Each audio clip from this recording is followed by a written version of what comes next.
세월이 정말 빠르죠? 네. 세월이 유수 같다는 말이 요즘 많이 실감이 납니다. 벌써 작년 이맘때죠? 작년 이맘때 우리가 성전 이전 감사예배 드리며 또 추수감사예배 드렸는데 어제 같아요. 어제 같은데 벌써 1년이라는 세월이 후다닥 지나버렸습니다. 그리고 다시 2014년도 우리가 추수감사절을 맞이하면서 오늘 이 자리에 모였습니다. 그런 말 있죠. 유머 중에 10대 때는 시간 흐름이 10km, 20대 때는 20km, 30대 때는 30km, 50대는 50km, 70대는 70km 그런 말 하지 그죠? 아마 우리 이제는 청소년들은 시간이 왜 이리 빨리 안 가나 그럴 거고요. 이제 또 우리 50, 60, 70대 되신 분들은 시간이 너무 빨리 간다. 아마 다 그렇게 느끼고 계시죠, 그죠? 네. 근데 실질적으로 과학적으로도 그렇답니다. 과학적으로도요.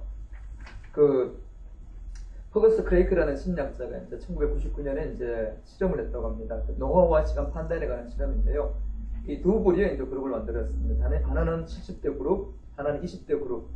젊은 사람들하고 이제 노년의 사람들 이제 그룹을 모았습니다. 뭘 실험했냐면은 원래 초재는 거 있죠. 30초, 60초, 120초 있잖아요, 그죠? 초재는 실험을 했습니다. 초를 재면서 이제 눈을 감고 시간이 얼마나 흘렀는지 우리 가끔 이렇게 게임할 때 한번 해보잖아요, 그죠? 눈을 떠서 내가 해야 되는 그 시간의 흐름하고 실질적으로 시기가 이제 짜각짜각 흘러갔던 그 시간의 흐름을 이제 맞추는 게임을 하는데 게임을 그려봤는데 이걸 이제 해봤습니다. 그런데 이 70대 그룹에서는 그렇게 나타났다고 합니다. 20대 그룹은 거의 비슷하게 갔고요. 비슷하게 이제 맞췄고 70대 그룹은 30초가 됐을 때 이 30초를 지났는데 30초라고 그랬습니다. 쉽게 말하면은 시계로 이제 120초가 됐는데 이 눈을 감으면서 하나, 둘, 셋 헤아렸던 그 70대 그룹은 40초를 얘기했다고 합니다. 초시계는 120초 갔는데 이제 하나, 둘 했던 노인의 그룹들은 40초라는 거예요. 눈을 떠봤을 때 그만큼 이 시간의 흐름을 인지하는 게 나이가 들수록 더 늦다는 겁니다. 뿐만 아니라 이제 그 노벨 생리학상을 받았던 알렉스 카렐이라는 사람도 그런 표현을 했다고 합니다. 이 청소년들은 강의 흐름을 비웠는데 청소년들은 강물 흘러가는 것보다 더 빨리 달려간다고 합니다. 그런 장년이 되게 되면은 강의 흐름하고 강물 흐름하고 또 이제 비슷하게 체력이 떨어지니까 비슷하게 발을 맞춰서 간다고 합니다. 그러나 노년이 되게 되면은 강물의 흐름을 못 따라간답니다. 아마 그런 것들 아마 여러분도 공감하실 거예요. 그러다 보니까 자꾸 이 나이가 들면 들수록 이 흘러가는 시간에 못 맞추다 보니까 잃어버리는 것들, 잊어버리는 것들이 많습니다. 놓쳐버리는 게 많은 것들을 우리는 경험을 하게 됩니다. 아마 2014년도도 여러분 또한 그렇게 잃어버렸던 것들 있었을 거고요. 놓쳐버렸던 것 아마 있었는지 합니다. 그런 시간을 보낸 오늘 우리 추수감사절을 맞이하면서 신앙인으로서 하나님의 자녀로서 어떻게 살아야 될 것인가 오늘 주신 말씀을 통해서 한번 우리가 살펴보도록 하겠습니다. 시편 103편을 보게 되면요. 제목이 이제 다윗의 시라고 앞에 나와 있죠. 그렇죠? 그런데 이 시, 다윗이 실질적으로 삶의 경험을 하고 나서 삶의 그런 모든 하나님의 은혜를 경험하고 나서 쓴 시입니다.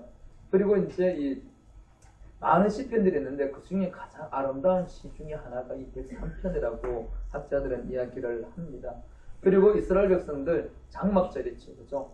초막절, 또 우리 수정절을 그러죠. 가을 추수를 다 하고 나서 모든 곡식들, 가해들을 다 거두어 수확하고 나서 다 저장해 놓은 상태에서 드리는 절기 있죠. 그 절기 때 바로 이 시를 예배 때 바로 낭송을 했다고 합니다.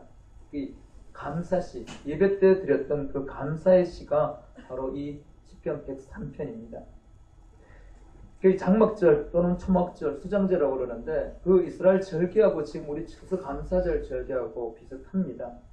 우리가 이제 교회라고 보게 되면요. 이번 주, 다음 주 지나게 되게 되면은 새롭게 시작되어지는 대강절이 시작이 되어집니다. 교회력으로 봤을 때는 지금이 마지막 달이고 그리고 마지막 2주 남았어요. 이스라엘 백성들도 마찬가지였습니다. 장막절을 지내고 나서 1, 2주 있으면 바로 이제 신년제를 드리게 됩니다. 그들 또한 이 마지막 한 해를 마지막으로 보내는 그 시기에 이 장막절을 보내면서 하나님의 은혜를 기억합니다. 우리 또한 추수감사절을 보내면서 한 해를 되돌아봐야 되겠죠. 그죠? 우리는 보통 그렇습니다. 한 해를 마감할 때는 한 해를 되돌아보면 한 해를 평가하죠. 그죠? 바로 교회력으로 지금이 우리가 마지막 달을 보내고 있습니다. 그러면서 이스라엘 백성들이 장막절을 보내면서 지난날 하나님께서 그들이 베풀어 주셨던 그 은혜, 장막절은 그렇죠. 추수감사제와 함께 동시에 뭐가 있었냐면은 이스라엘 백성들을 출애굽시킨 그 은혜를 잊지 않는 하나님의 그 구속사를 잊지 않기 위해서 바로 이 초막을 만들어서 거기에서 일주일 동안 지냅니다. 일주일 동안 지내면서 그 이스라엘 백성들 믿음의 자기들의 조상들이 광야 생활했던 것을 다시 한번 체험하는 거죠. 체험하면서 그들을 인도하셨던 하나님을 다시금 기억을 합니다. 마찬가지로 오늘 우리 추수감사절을 보내면서 우리 또한 하나님의 은혜를 한번 되돌아봐야 되겠고요. 우리 한 해의 삶을 되돌아봐야 되겠습니다. 그럼 이스라엘 백성들이 장막절을 보내면서 이 시를 낭송을 했는데요. 왜 낭송을 했을까? 그리고 이 낭송을 하면서 그들은 무엇을 다시금 결단하고 결심했고 하나님 앞에 어떻게 살고자 했을까? 오늘 이 그들 읽었던 장막절 읽었던 이 시편 103편이 그것을 잘 말씀해 주고 있습니다.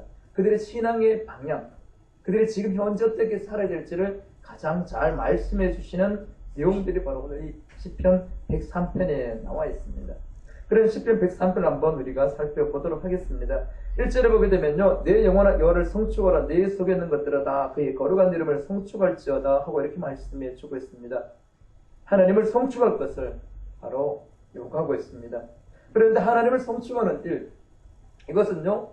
이스라엘뿐만 아니라 이 시편 103편 마지막 절을 보게 되면 그렇게 말씀합니다.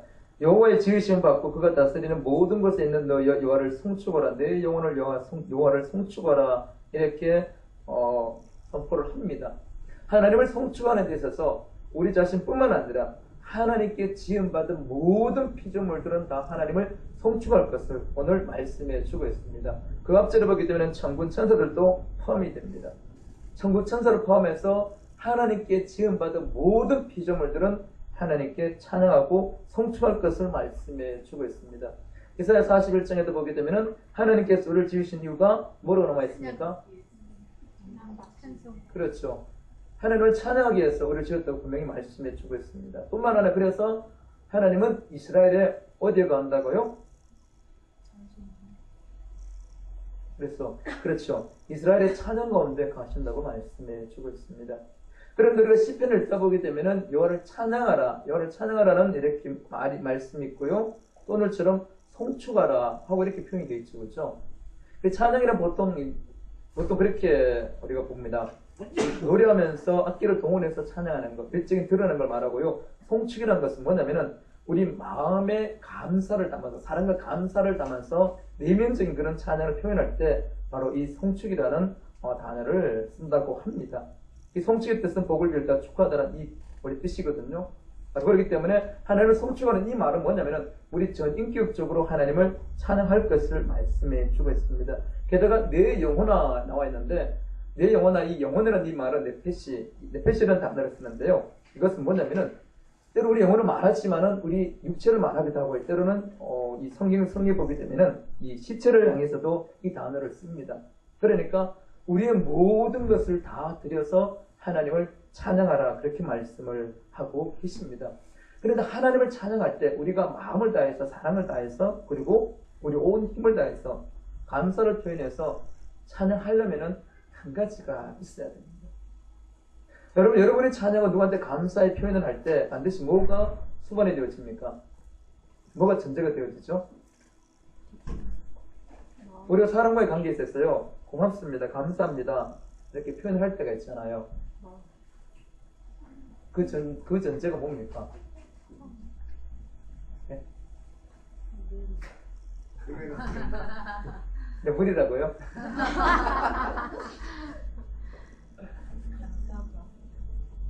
감사한 조건이 생겼을 때 쉽게 말하면은 우리가 어떤 선물을 받았든가 도움을 받았든가 그죠? 어떤 호의를 받았을 때 그때 감사합니다 하고 표현을 하잖아요. 그런 거 없이 그냥 감사합니다. 글 가는 사람 붙잡고 감사합니다 그러면은 뭐라 그럽니까?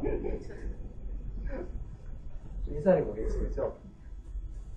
근데 우리가 가식적인 게 아니라 가식적으로는 할 수 있어요. 그냥 만나는 사람 뭐 고맙습니다 가식적으로 할 수 있어요. 그러나 우리의 마음을 다해서 감사의 표현을 하려면은 우리가 호의를 받은 것에 대해서 뭔가 도움을 받은 것에 대해서 그것이 있어야 되겠죠.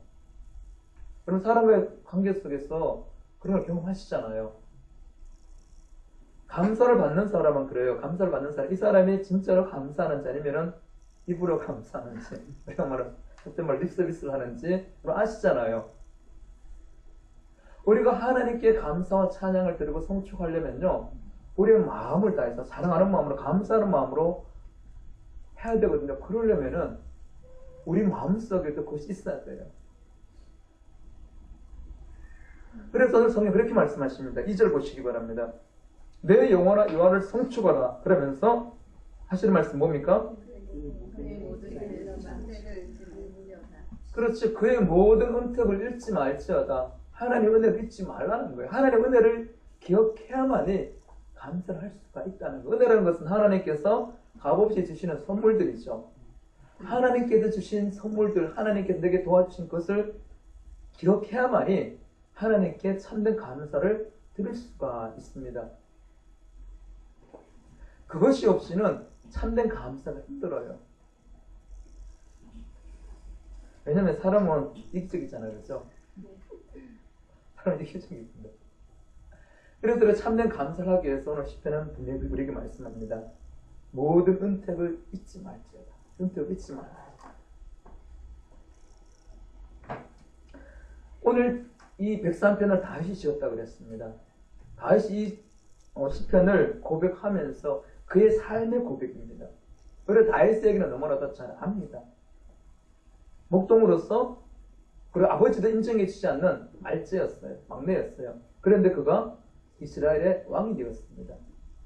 단순한 이스라엘 왕을 넘어서서 그 지역, 그러니까 이스라엘 중심을 했던 군동지역이라고 그랬죠. 그 지역을 다 지배하는 탁월한 유능한 왕이었습니다. 그런데 그가 자기 삶을 다 되돌아보니까 이것이 하나님의 은혜였다는 겁니다. 자기의 신분이라든가 자기의 환경들, 자기의 스펙 가지고는 그럴 만한 인물이 될 조건이 아니었다는 거예요. 그런데 지금 자기 인생을 되돌아보니까 왕이 되었어요. 그리고 아주 힘이 있는 왕이었죠. 그러다 보니까 다윗은 지난 날을 되돌아봅니다. 되돌아보니까 하나님께서 은혜를 주셨구나. 그러면서 다윗은 구체적으로 그것을 표현합니다. 뭉뚱그려서 하나님 감사합니다. 은혜 주셔서 감사합니다. 그것이 아니에요. 우리가 감사를 표현할 때 그렇죠? 그 진정성이 느껴지는 감사는 구체적으로 표현했을 때 진정성이 느껴지죠. 우리 다른 사람 칭찬할 때도 그렇잖아요. 칭찬할 때도 그냥 뭉뚱그려서 칭찬하는 것보다 꼭 꼬집어서 칭찬했을 때 더 느낌이 오죠. 당신은 참 아름답습니다. 이렇게 얘기하는 거고 오늘은 당신의 눈이 되게 매력적입니다. 잘했죠? 그래서 그 사람이 나의 관심을 가지고 진짜로 나를 살펴보고 했는지 아니면 그냥 하는 말인지 그걸 통해서도 알 수가 있죠. 우리가 하나님께 받은 은혜를 고백할 때도 마찬가지예요. 하나님 감사합니다. 뭘 감사해요?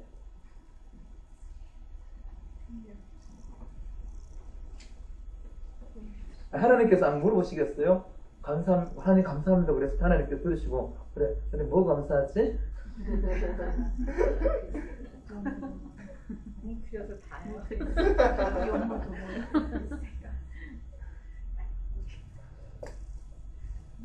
그러면은 하나님께서 그랬어요. 야, 진정성이 안 느껴진다. 다윗은 하나님께 감사하면서 그랬습니다. 구체적으로 고백을 합니다. 하나님께서 내 모든 죄악을 사하시며 내 모든 병을 고치시며 내 생명을 파멸해서 구속하시고 인자와 간을 씌우시고 좋은 곳으로 내 손을 만족케 하사 내 청춘으로 독수리같이 새롭게 하시는도다. 이 고백은요 다윗의 삶의 고백입니다. 다윗이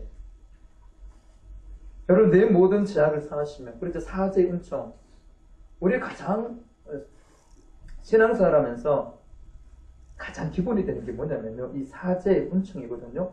사제의 은총이 없다 그러면 하나님의 은혜를 알 수가 없습니다. 아니 아는 것이 아니라 도리어 하나님의 진노의 대상이죠. 그런데 신앙생활은 첫 번째가 뭐냐면 내가 죄인인 걸 아는 거죠. 그런데 그 죄인이었지만은 하나님의 은혜로 예수 그리스도의 그 보혈의 공로로 우리가 용서받고 하나님의 자녀가 된 겁니다. 다윗은 그와 이 많은 삶 가운데 보게 되면요. 그가 사제 은총을 받은 것에 대해서 고백하는 시들이 참 많습니다. 참회의 시 아니면 참회의 시를 보게 되면은 특별히 이제 다윗이 우리 안에 밧세바를 범하고 나서 그가 이제 참회를 하죠. 그렇죠? 해결합니다. 어느 정도냐면은 자기의 이 대기를 다 적실 정도로 그렇게 참회의 눈물을 흘리는 그런 고백들도 나오는 것을 보게 됩니다. 바로 그런 고백을 했을 때 하나님께서 그에게 사제 은총을 주시죠. 뿐만 아니라 내 모든 병을 고치신. 여기서 병이라는 것은요. 육체적인 병뿐만 아니라 마음의 고통까지도 다 포함이 된 것을 말합니다. 다윗 또한 사람이기 때문에 아팠겠죠. 감기도 걸렸겠죠. 뿐만 아니라 심적인 고통이 참 컸다는 거예요. 아버지의 그런 어떤 편에 그렇죠? 인정하지 해주지 않았잖아요. 아버지한테 사랑받지 못한 그 상처는 평생 가죠. 뿐만 아니라 자기 아들이 압살롬이 반역을 했잖아요. 그때 그 마음 심적 고통이 얼마나 컸겠어요. 그 외에도 많은 그런 아픔들이 있었다는 거예요. 그런데 하나님께서 거기서 그를 치유해 주시고 회복시켜 주십니다. 회복이 되었기 때문에 자기가 왕으로서 또 은혜의 삶까지 통치할 수 있었던 거거든요. 뿐만 아니라 생명 파멸에서 사시고 이 파멸이라는 단어는 원래 이제 그 사망 무덤이라는 뜻이거든요. 그러니까 죽음의 위협에서 건드셨다는 겁니다. 실제로 수많은 전투에서 살아남았다는 것은 전투는 뭡니까? 내 목숨 내놓은 거 아니에요. 언제 화살이 날아올지 언제 적이 올지 모르잖아요. 그렇죠? 그런데 그가 전투에서 승리했다는 것은 바로 하나님께서 그의 목숨을 지켜주셨다는 겁니다.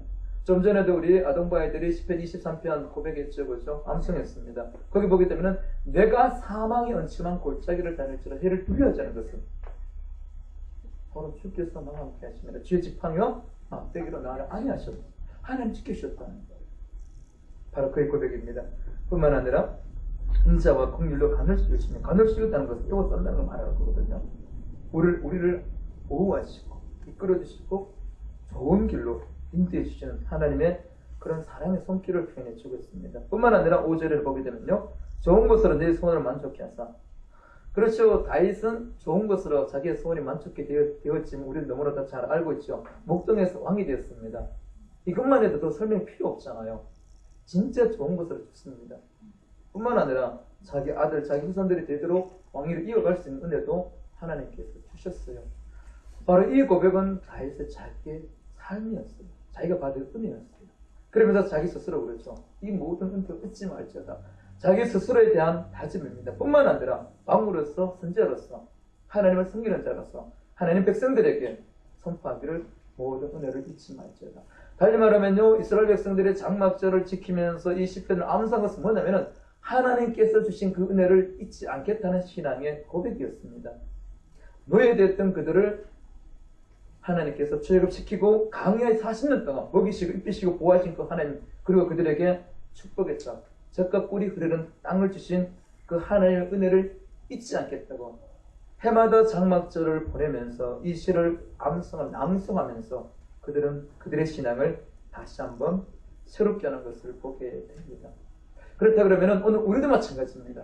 여러분도 또한 하나님을 온전히 찬양하기 위해서 하나님께서 하나님을 찬양하기 위해서 우리를 선택하시고 지으신 것처럼 우리 온전한 하나님께 찬양과 송축을 드리기 위해서 받은 바 은혜를 잊지 말아야 됩니다.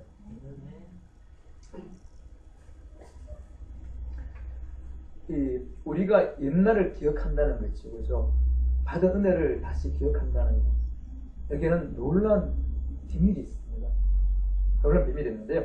1979년에 보게 되면요. 그 미국 오하이주의 한 신문에 광고가 실렸다고 합니다. 어떤 광고냐면요.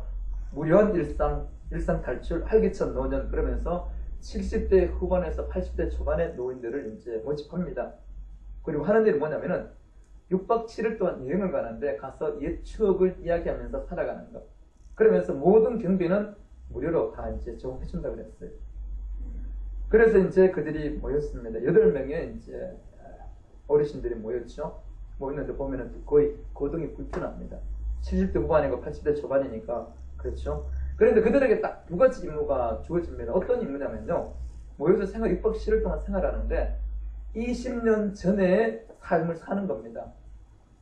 20년 전에 영화 있죠, 그죠? 영화를 보고 드라마를 보고 20년 전에 정치 이야기를 하고 그 20년의 모든 것들이 20년 전에 맞춰서 대화의 주제 생활합니다. 뿐만 아니라 또 한 가지는 뭐냐면은 이 8사람이 자기가 직접 이제 청소도 하고 집안 청소도 하고 걸어 다녀야 되고 집을 하는 모든 일들 음식이라든지 모든 것들을 이제 이 8사람이 직접 하는 겁니다. 그래서 첫째 날에 이제 모여서 이제 시작을 합니다. 시작을 하면서 이제 20년 전에 아마 그때 1979년이니까 20년 전에 영화 이야기하면은 아마 유명했던 여배우가 있죠, 그죠? 마릴린 먼로. 그리고 또 그다음에 그 20년 전에 프로야구 그 메이저리그 그죠? 이야기하고 그다음 그때 이제 정치 이야기를 했다고 합니다. 그리고 또 아픈 몸을 이끌고 집안 청소도 하고 그렇게 했대요. 그런데 놀라운 일이 일어났다고 합니다. 놀라운 일이. 바로 이 6박 7일이 끝나고 나니까요. 이들의 몸이 50대 몸으로 바뀌어졌대요. 50대 몸으로. 이것이 이제 이 실험이 끝났을 때 하버드 대학 심리학과 앨런 랭게 교수한테 이제 통보가 됐거든요. 시계 거꾸로 돌리는 연구라는 이제 실험 결과를 이제 이렇게 통보가 되면서 이게 프로그램이 종료가 됐다고 합니다. 옛날을 기억하면서 옛날의 모든 것들을 추억하면서 그것을 대화의 주제로 삼고 살았더니만 결국 20년 전의 몸처럼 다 바뀌어졌다는 겁니다. 바로 우리의 내가 그렇게 우리 몸을 만든 거예요.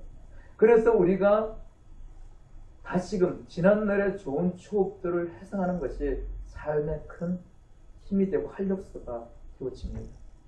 달리 말하면 우리가 하나님께 주신 그 모든 은혜를 잊지 않는 것은 뭐냐면 지난날 그 삶 속에 역사하셨던 하나님의 그 은혜를 오늘 현재 나의 삶 속에 다시 체험하고 재현하는 그런 능력이 있습니다.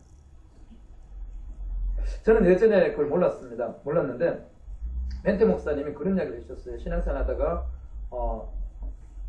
은혜생활 하다가 잘 되지 않으면은 지난날 받았던 하나님께 은혜 주셨던 그 시간을 기억하며 은혜라고 해서 묵상하라고 했어요.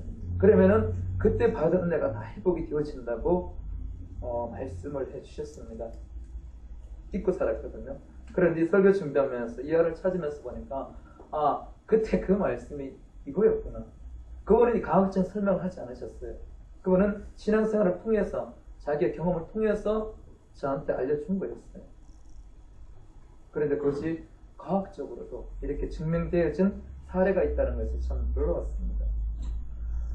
바로 다윗이 그렇게 모든 은택을 잊지 말지어다 이렇게 고백을 한 것은 바로 지난날의 삶과 함께 하시고 도와주셨던 그 하나님께서 동일하게 현재도 그렇게 도와주신다는 현재. 바로 우리가 하나님의 은혜를 잊지 않고 다시 되뇌이고 감사하면은 그리고 그때 그 일을 깊이 묵상하기 때문에 그때 나를 도와주신 하나님은 오늘 이 시간에도 오늘 현재에도 나를 도와주시고 지켜주시는 하나님이시라는 거예요. 그러면서 다윗이 이것을 은혜를 잊지 말지어다 하면서 그가 받은 은혜를 선포했죠. 고백을 했죠. 바로 이 고백이 하나님의 은혜를 잊지 않고 감사하고 찬양하는 자에게 주시는 하나님의 선물임을 우리는 또한 기억을 해야 됩니다. 다윗이 그러한 은혜를 경험했던 것처럼 다윗의 하나님은 오늘 우리의 하나님입니다. 여러분 각자의 하나님이십니다. 바로 은혜를 기억하고 고백하고 감사하는 자에게 다윗이 받았던 이 은혜, 달리 말하면 우리의 죄를 용서해 주시는 하나님, 그리고 우리의 모든 죄, 이 땅을 살아가면서 육체적인 질병뿐만 아니라 마음의 고통들, 아마 지난 한 주간의 삶에도 여러분들 마음의 고통이 많으셨죠? 마음의 괴로움이 있으셨죠?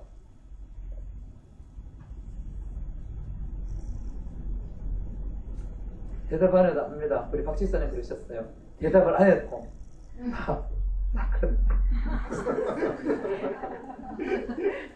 저 말이니까 박 집사가 얘기됐거든요. 네, 박집사셨어요. 아, 그래서 간혹 이제 물었을 때 여러분들이 대답을 안 하더라도 다 이제 잘하고 있다고 이야기를 해주셨습니다. 그래요. 살아가면서 우리에게 닥쳐오는 그런 마음의 심적 고통들, 여러분들 아마 많은 줄 압니다. 곧 하나님의 은혜를 잊지 않고 지난날 받은 은혜를 기억하며 감사하고 찬양하는 자는 하나님께서 거기서 치유의 하나님으로 우리에게 찾아오십니다. 뿐만 아니라 우리 생명을 파멸해서 구속하시고 참 불안한 시대에 살아가고 있죠. 그렇죠? 어제인가요? 어디 펜션에서 또 불이 나서 또 여러 명이 또 여러분 사상자가 났죠. 그렇죠? 표정 보니까 이거는 모르시는 것 같아요. 네 명이나 여섯 명 이상. 그렇죠? 그래서 사고가 났어요. 그전에는 또 이 분당에서 이제 콘서트 보다가 그렇죠? 네. 환풍기에 있다가 이렇게 눈을 떠서 또 많은 사람들이 죽고 또 다쳤습니다. 또 우리 저런 오메이들이죠. 우리 세월호 사건들이 있죠. 그런 사건들이 보면은 끊임없이 나타나고 있습니다. 게다가 저는 요즘 신월동에 살고 있는 걸 참 감사합니다. 감사히 생각하고 있습니다. 제가 강남에 안 살기를. 왜냐면은 지금 강남에는 뭐 어디가 좀 기울어지고 어디가 기늘나고 어디가 제일 진짜가 보인다고 나오지 않습니까? 그런 걸 보면은 역시 신월동이 안전하고 좋은 것 같아요. 전철이 안 나가지구나. 그만큼 우리가 불안한 시대에 살아가고 있어요. 생명의 위협을 받는 시대에 살아가고 있잖아요. 그렇죠? 그런데 우리라 이건 그렇죠. 우리 생명을 파멸해서 승리하시고 거기서 지켜주시고 뿐만 아니라 가장 여러분들이 좋아하시는 구조, 좋은 곳으로 내 손을 만족해 하서 내 청춘으로 독수리같이 새롭게 하시는 거다. 그래요. 좋은 것으로 우리의 소원을 만족해 하시는 하나님. 끊임없이 우리에게 좋은 것을 채워주시는 하나님. 바로 받은 바 은혜를 잊지 않고 고백하는 자에게 하나님께서 이러한 선물을 주십니다. 이러한 은혜를 공급해 주십니다. 그렇기 때문에 우리가 이제 추수감사절을 맞이하면서 다시 한번 여러분 지난날 삶을 되돌아보시기 바랍니다. 내가 혹시 잊어버리고 놓쳐버린 하나님의 은혜, 하나님께서 계시셨는데 내가 모르고 감사하지 못했고, 그리고 그때 감사했다 하더라도 시간과 함께 잊어버렸던 것들을 다시 한번 되뇌어 보시기 바랍니다. 그리고 그때 주셨던 그 은혜 속에 다시 깊이 들어가 보시기 바랍니다. 그러나서 하나님을 더 크게, 더 높이 송축하시기 바랍니다. 그리고 감사로 하나님께 영광을 돌리시기 바랍니다. 이런 자에게 오늘 약속하신 10편 103편을 통해서 다윗의 삶의 고백을 통해서 다윗에게 주셨던 그 하나님의 은혜가 오늘 우리에게도 하나님께서 동일하게 주십니다. 그래서 오늘도 하나님을 송축함으로 감사절을 보내시고요. 앞으로도 이것이 추수감사절 한 주만이 아니라 계속해서 삶 속에서 끊임없이 받은 바 은혜를 잊지 않고 계속해서 되뇌임을 통해서 하나님께 영광을 돌리시고요. 그리고 하나님께 주시고자 하는 이 복들을 누리시는 여러분들 되시기를 축복합니다. 기도하겠습니다.